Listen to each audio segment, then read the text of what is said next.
आपको कोई हीरा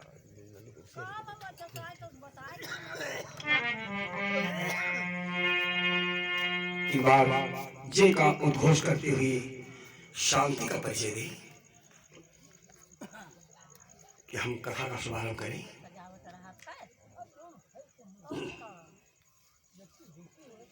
बीते दिवस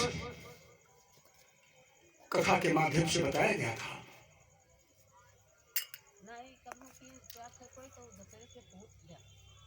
कि कौरव और पांडवों के गुरु आचार्य द्रोण के द्वारा रचे गए चक्रव्यूह में फंसकर अर्जुन का पुत्र अभिमन्यु मारा गया था। उत्तरा उस समय गर्भवती थी। इसी गर्भ से जिस बालक का जन्म हुआ उनका ही नाम परीक्षित पड़ा।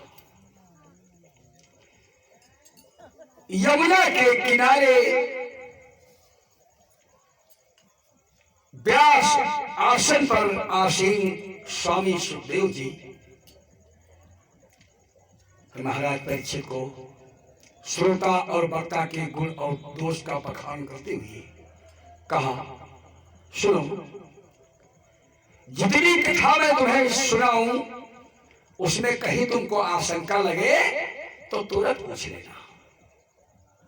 यदि ऐसा किया तो समाधान हो जाएगा, और समाधान हो जाएगा तो तुम पूर्ण मनोयोग से कथा श्रवण करने का एक तुम्हारे पास एक ये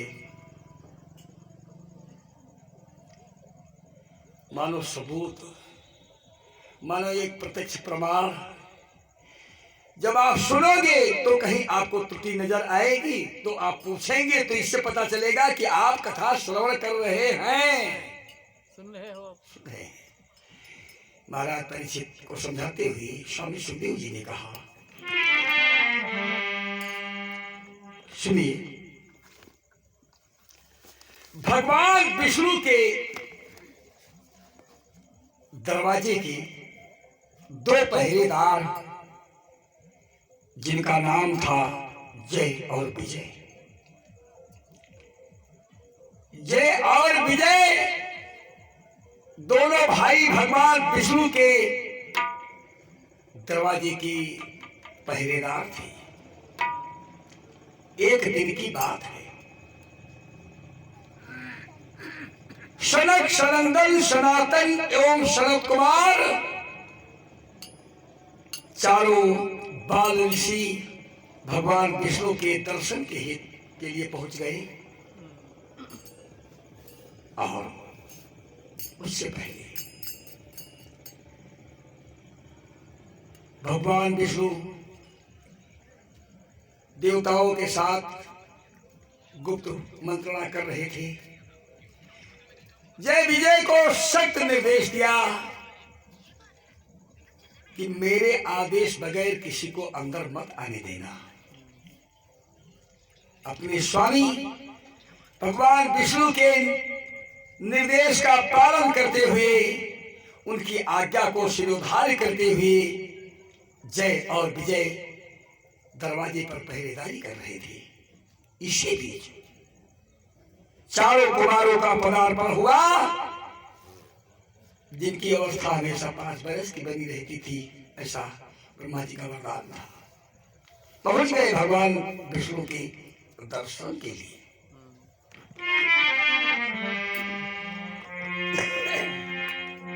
दरवाजे पर पहरा दे रही जय और विजय ने बड़ी ही विनम्रता के साथ हाथ जोड़कर उनसे निवेदन किया, कहा, ऋषियों, प्रभु का आदेश है, बगैर मेरी अनुमति के किसी को अंदर मत आने देना। कुछ देवता हैं जिनके साथ प्रभु गुप्त मंत्रणा कर रहे हैं, इसलिए मुझे आदेश किया गया है।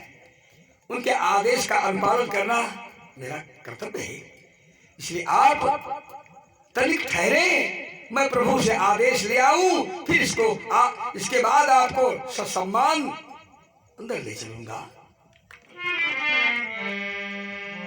लेकिन सनत कुमारों को क्रोध आ गया। कहा, मूर्खों, भगवान विष्णु के दरवाजे की रखवाली करते करते तुमको अहंकार आ गया। भक्त को भगवान से मिलने के लिए रोकोगे।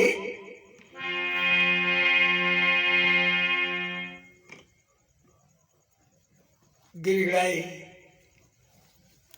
जय और विजय कहा, हे भगवान आप क्रोध न करें। अरे हम तो प्रभु के आदेश का पालन कर रहे हैं।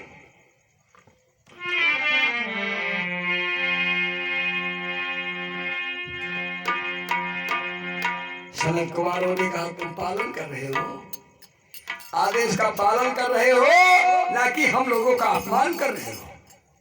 जाओ, जिस दरवाजे पर रहते रहते तुमको अहंकार आ गया, हम तुमको साथ देते हैं कि ये दरवाजा तुम्हारा आज ही छूट जाए।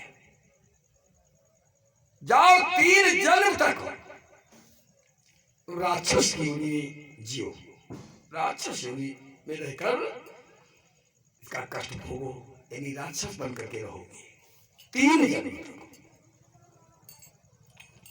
जय और विजय को भी सब साथ मिला सनत कुमारों का। सनत कुमारों के चरणों में गिरे।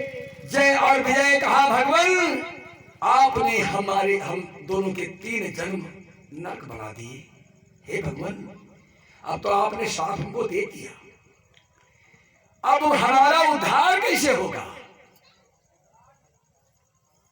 द्रवित हुए सनत कुमार, दया आई। कहा, तुमको जो साथ दे दिया ये साथ अमित नहीं होगा, तुमको 3 जन्म तक राक्षस बनकर रहना पड़ेगा। लेकिन हम तुमको साथ साथ आशीर्वाद भी दे रहे हैं कि राक्षस तो तुम बनोगे, लेकिन तेजवान रहोगे, शक्तिशाली रहोगे।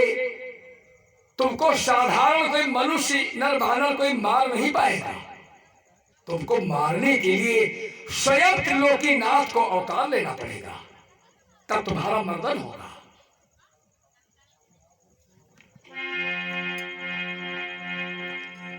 ऋषि कश्यप की 2 पत्नियां दिति और अदिति दोनों स्वर्ग से गिरे और दिति के गर्भ में आ गए। दिति के गर्भ में आ गए। दिति से 2 पुत्रों का जन्म हुआ। एक का नाम पड़ा हिरण्याक्ष और दूसरे का नाम पड़ा हिरण्यकश्यप।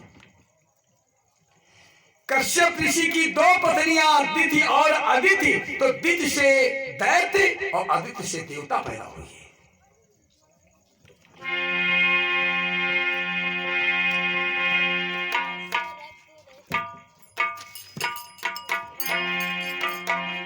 हिरण्यकश्यप और हिरण्याक्ष बनकर दोनों पैदा हुए। उनका नाम पड़ा हिरण्यकश्यप और हिरण्याक्ष। राक्षस योनि में रहकर प्रवृत्ति भी तो उसी तरह बन गई। अत्याचार अपकार करने का उनका स्वाभाविक गुण था। तो जो हिरण्याक्ष था उसने पृथ्वी की चोरी कर ली। पृथ्वी को चटाई की तरह लपेट कर ले गया पाताल में और सिरहाने रख करके और सो गया। पृथ्वी की चोरी हो गई, हलचल से मच गई। देवता बुलाए, भगवान विष्णु के पास गए, भगवान अरे पृथ्वी की चोरी हो गई। कौन ले गया? कोई असुर ले गया। पता चला हिरण्याक्ष ले गया। कहा ले गया? पाताल लोक को ले चला गया। किस अवस्था में रखा है? पृथ्वी को चटाई की तरह लपेट कर सिरहाने रखा और सो रहा है।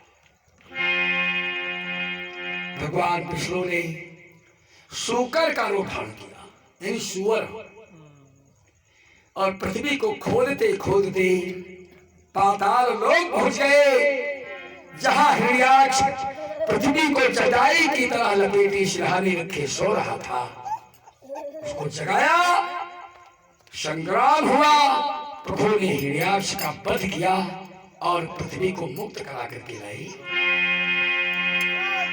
और जब हिरण्याक्ष मारा गया तो हिरण्याकश्यप दुखी रहने लगा।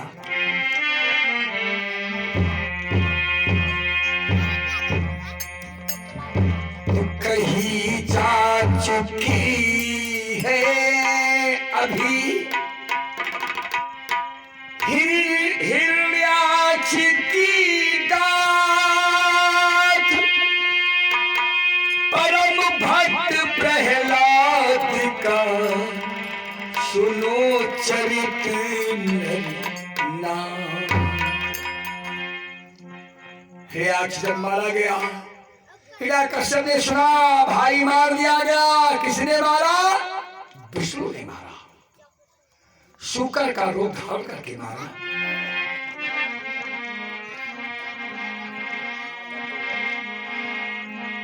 तो भाई का मरना सुनते ही, भाई का मरना सुनते ही, भाई का लोहू उबल पड़ा।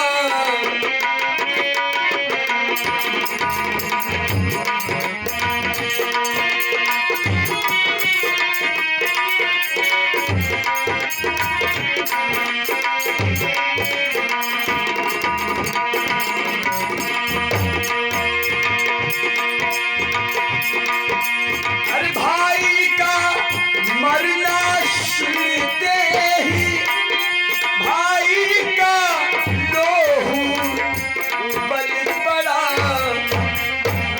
और कुछ सोच समझ हिरण्याकश्यप, कुछ सोच समझ हिरण्याकश्यप तब करने घर से निकल पड़ा। कुछ सोच समझ हिरण्याकश्यप तब करने घर से निकल पड़ा। कुछ सोच समझ हिरण्याकश्यप।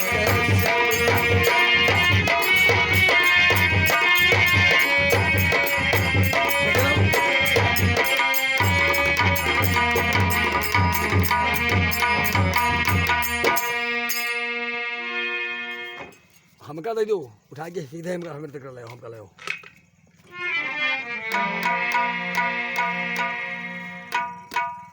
भाई का बदला लेना है। किससे? त्रिलोकीनाथ भगवान विष्णु से। बड़ा कठिन कार्य दिख रहा था। विष्णु से बदला लेना है भाई का। आखिर विष्णु से कैसे जीता जा सकता है, कैसे संग्राम में पार पाया जा सकता है, इसके लिए क्या करना होगा? क्योंकि शक्तिशाली है। मेरा भाई मारा गया, सामान्य देवता होता तो मेरे भाई को मार नहीं पाता। इसके लिए मुझे शक्ति अर्जित करनी पड़ेगी। क्या करना पड़ेगा? शक्ति अर्जित करनी पड़ेगी। लोहे को लोहा ही काटता है। हिरण्याकश्यप ने विचार किया, शक्ति कैसे मिलेगी? देवताओं से ही तो मिलेगी, और देवताओं से ही दुश्मनी, देवताओं से ही हमको बदला लेना है, और शक्ति भी मुझे देवताओं से ही लेनी है। तो जिनसे हमारी दुश्मनी, उन्हीं की हमको पूजा करनी, उन्हीं की तपस्या करनी। आखिर तो उनसे पार कैसे पाया जाएगा? किस देवता की तपस्या करूं? अंत में निर्णय आया, भगवान भोलेनाथ ही ऐसे देवता है जो वरदान देते समय विचार नहीं करते। भस्मासुर को वरदान दे दिया, फंस गए। 1200 को वरदान दे दिया, शास्त्र भुजाएं देती, इतनी ताकत देती कि स्वयं उनके सामने खड़ा हो गया युद्ध करने के लिए। भस्मासुर को वरदान दे दिया तो जिस पर हाथ रख देगा वो भस्म हो जाएगा। गौरा मैया को पाने की लालसा में भस्मासुर ने भगवान भोलेनाथ को ही समाप्त करना उसे समझा, पीछा किया, भोलेनाथ भागी। भगवान विष्णु ने हस्तक्षेप करके किसी तरह उसको जलाया। तो भोलेनाथ की तपस्या करूं, भोलेनाथ वरदान देते समय कुछ विचार नहीं करते, और देवों के महादेव है ऐसा सोच समझकर उसने सोचा जीवों का जब, और उसने सोचा जीवों का जय साधारण एक समस्या है, पर देवों से जय पाने को, पर देवों से जय पाने को केवल हथियार तपस्या है, देवों से जय पाने को।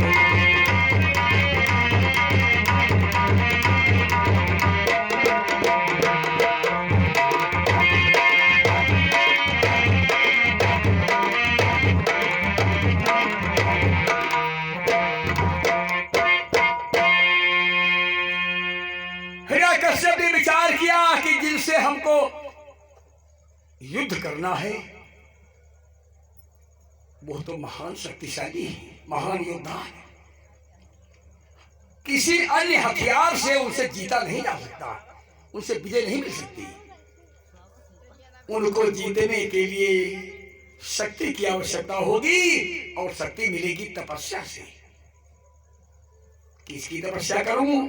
भोलेनाथ की तपस्या करूं। हरियाक्ष जो के मारे जाने के बाद हर क्षण चिंता में बीतता हिरण्यकश्यप का घर द्वार छोड़कर, राजपाट छोड़कर चला गया वन में। एकासन होकर कश्यप भगवान शंकर की तपस्या में लीन हो गया। यह विचार तप के लिए बैठा योग रमाए, और घोर तपो की ताप से तन को दिया तपा। अखंड समाधि लगा दी हिरण्यकश्यप ने। कुछ समय तक पत्ते खाकर समय बिताया, कुछ समय जल पीकर समय बिताया, फिर कहते जल ही जीवन है, खाना पानी सब बंद कर दिया, अखंड समाधि लगा दी। हिरण्यकश्यप ने, चींटियों ने जमीन से मिट्टी निकाल निकाल करके उसके चारों तरफ पैरों पर चढ़ा दिया, अंग नहीं हिलाया हिरण्यकश्यप ने।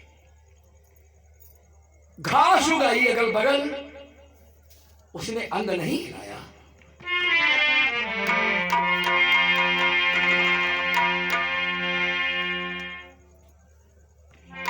तो भोजनादि तो बात क्या, अरे दिया पवन तक रोक, अब उसके मारे चर अचर कांप उठाते लोग। उसकी घोर तपस्या को देखकर देवताओं अंदर ही अंदर हिलने लगे। देवराज इंद्र का सिंहासन डोलने लगा कि यदि ये सफल हो गया, ये वरदान पा गया, इसको शक्ति मिल गई, तो एक दिन मेरी इंद्रपुरी भी ये ले लेगा। इधर आखिर उसके सामने प्रगटे शिव भगवान। अब बोले बेटा मांग ले जी चाहा वरदान। अंततः हिरण्यकश्यप की तपस्या से प्रसन्न होकर भगवान भोलेनाथ प्रकट हो गए। भक्त आंखें खोलो, मैं तो आ गया, मांगो क्या चाहिए तुम्हें। हिरण्यकश्यप ने आंखें खोली, देखा वही मूर्ति प्रत्यक्ष खड़ी जिसका वो उसके अंतरपट में वही मूर्ति थी, वही सब प्रत्यक्ष खड़ी सामने खड़ी। खुशी से झूम उठा हिरण्यकश्यप, भगवान आप आ गए, मेरी प्रार्थना आपने सुन ली, मेरी तपस्या से आप संतुष्ट हो गए। हे भोलेनाथ, मैं तो आज बहुत प्रसन्न हूं। भगवान भोलेनाथ ने कहा, पुत्र मैं अनायास नहीं आया हूं, तुमने मुझे बुलाया है, और यदि बुलाया है तो क्यों बुलाया है, तुम्हें क्या चाहिए, मांग भक्त, जो इच्छा हो मांग ले।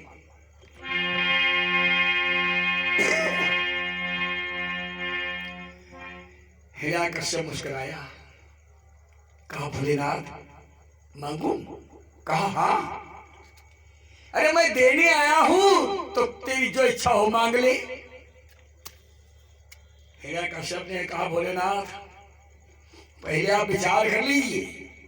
कहा विचार कर लूं, अरे तू मांगेगा क्या, बोल। हिरण्यकश्यप ने कहा भगवान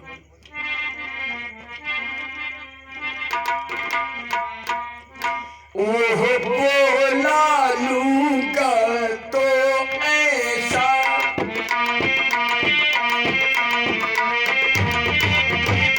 ओह बोला लूंगा तो ऐसा, जो और किसी ने लिया न हो। पानी देना है तो वो दो, जो और किसी को दिया न हो। पानी देना हो तो वो दो।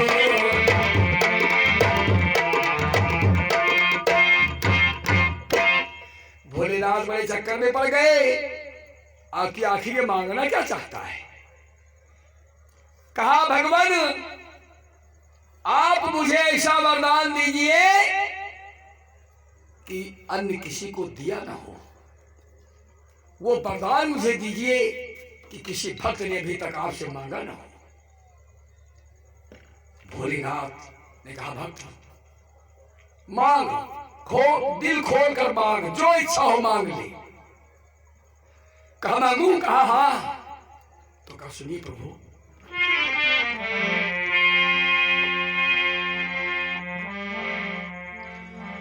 कुछ अधिक नहीं बस इतना ही, ज्यादा नहीं मांगना है, कि ऊपर न मरूं नीचे न मरूं,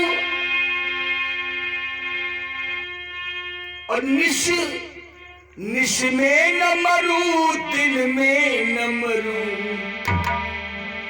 और भीतर न मरूं बाहर न मरूं।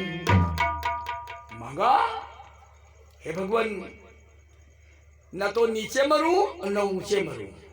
बताइए नीचे और ऊंचे के अलावा होता क्या है। न ऊपर मरूं और न नीचे मरूं, और न रात में मरूं और न दिन में मरूं, और न भीतर मरूं और न बाहर मरूं। भोलेनाथ ने कहा एवं मस्त, ऐसा ही होगा। कहा और कुछ, कहा बस भगवान तनिक रह गया, थोड़ी मांग रह गई है, कि नर से न मरूं और पशु से न मरूं। न कोई नर मार पावे मुझे, न कोई जानवर मुझे मार पावे, और मेरे शरीर में व्यापक कोई हथियार नहीं, और जीवन में मुझे कोई बिहार नहीं। भगवान भोलेनाथ ने कहा तथास्तु, ऐसा ही होगा।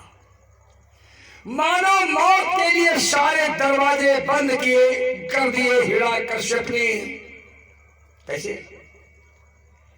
न नीचे मरूं, न ऊपर मरूं, न रात में मरूं, न दिन में मरूं, न भीतर मरूं, न बाहर मरूं, न किसी नर से मरूं, न पशु से मरूं, और मेरे शरीर में कोई हथियार भी न व्यापे।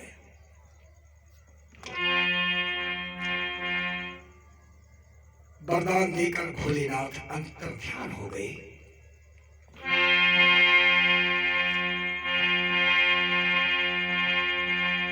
इसीलिए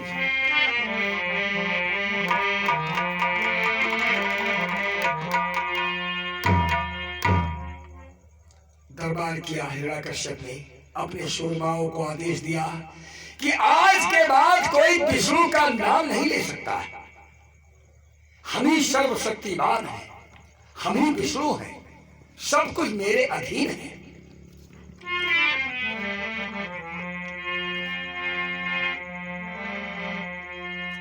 उसका आदेश सभा में सुनाया गया, इसलिए ध्यान से समझ रखी।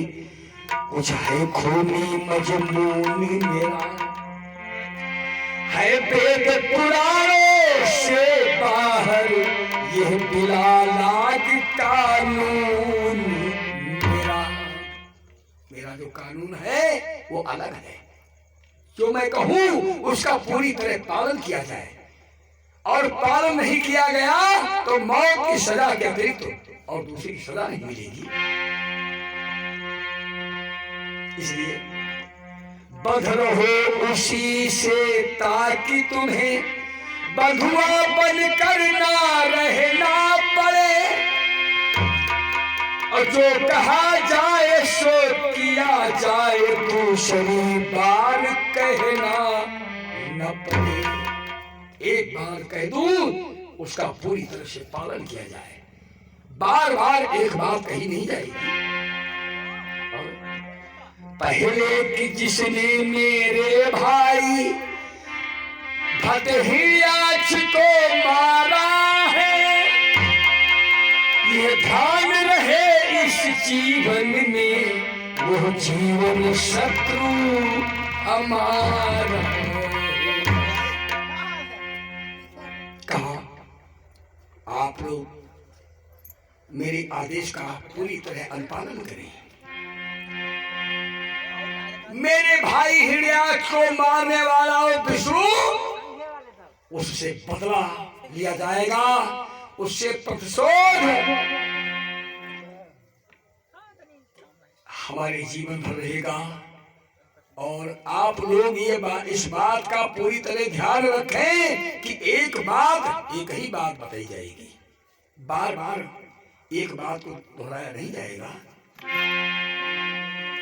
इसलिए मुझे इस त्रिभुवन में उनकी चर्चा न सुनाई दे, और यज्ञों की आहुति और मूर्ति आज से न मुझे दिखलाई दे। आज से यज्ञ विधान पूरी तरह बंद। कोई भी विष्णु का नाम नहीं ले सकता, कोई भी पूजा पाठ नहीं कर सकता, और न मानने पर मौत की सजा दी जाएगी। ऐसा आदेश हुआ हिरण्यकश्यप का। घोर अत्याचार बढ़ा हिरण्यकश्यप का, ऐसा अत्याचार कि अंदर ही अंदर सारे प्राणी दहल गए। कोने कोने में हुआ उसी समय ऐलान, करे न कोई आज से बेदी हवन विधान। हिरण्यकश्यप का ऐसा आदेश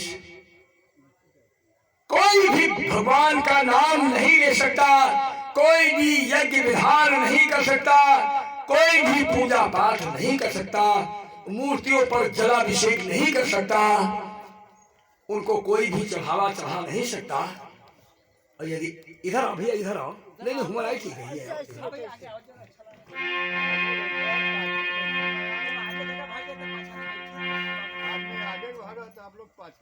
हिरण्यकश्यप के आदेश का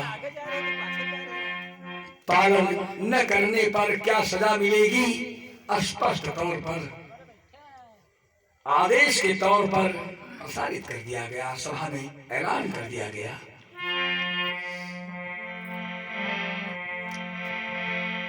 एक दिन की बात है, हिरण्यकश्यप अपने महल में नहीं था, बाहर था।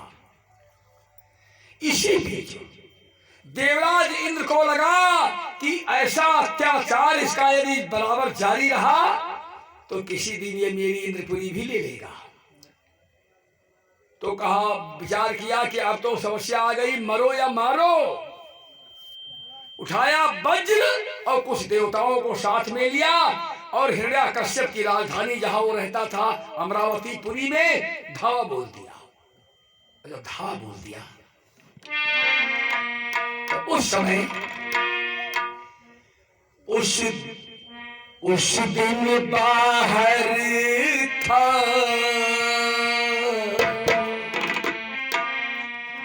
उस दिन बाहर था हिरण्यकश्यप